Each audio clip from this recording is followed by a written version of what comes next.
Hi and welcome to the show. The culture war rages on. Radical feminism is still on the offensive, and one consequence of the constant bashing of men is the rise of MGTOW, or men going their own way. This is an interesting movement. These are men who do not want to be in long-term relationships with women because, as they say, they've come to realize the true nature of women. According to MGTOWs, women are self-centered and only want men because they can provide resources and financial help. They are fiercely anti-feminist. Also, MGTOWs despise the way the legal system and society in general is set up to benefit women. Men are seen as disposable assets. MGTOWs say they've taken the red pill. I've heard that a lot. Now, a lot of this is true. In today's Western societies, men come second. In the mainstream media and Hollywood movies, women are portrayed as being smart, independent, and strong, even stronger than men. But there's a reason for this. I don't want to defend feminists or women's bad behavior towards men in any way. That is absolutely not my intention. I'm just going to comment on why women have become the way they are.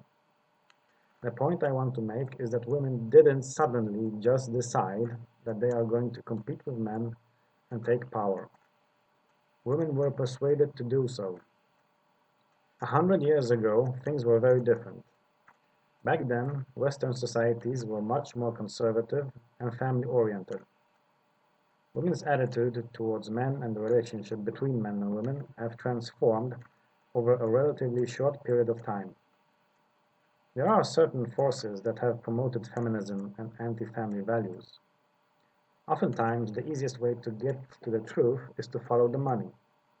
Who benefits and who loses from the breakdown of family values? Once you start to ask these types of questions, you will start to understand that women's attitude towards men has been shaped by a small group of elites. Aaron Russo, a film producer, provided an important insight into the workings of these elites.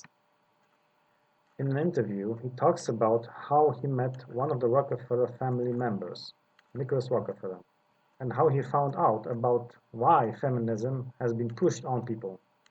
Aaron was told that feminism was in fact created by the Rockefellers, and the reasons had nothing to do with women's rights. Feminism was in reality introduced for two reasons. First of all, once women became independent and started working, they could be taxed. Before, only half the population could be taxed.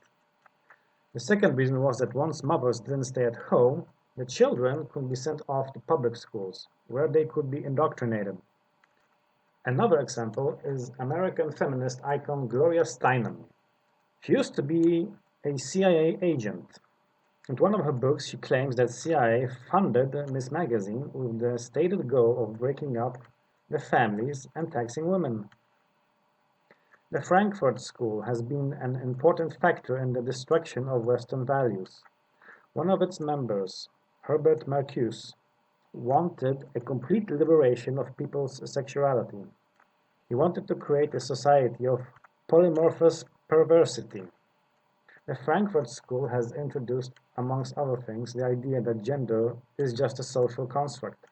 Marcuse worked on anti-Nazi propaganda projects for the US Office of War Information during World War II, and in 1943 he started working for the Research and Analysis Branch of the Office of Strategic Services, OSS, which was the precursor of the CIA.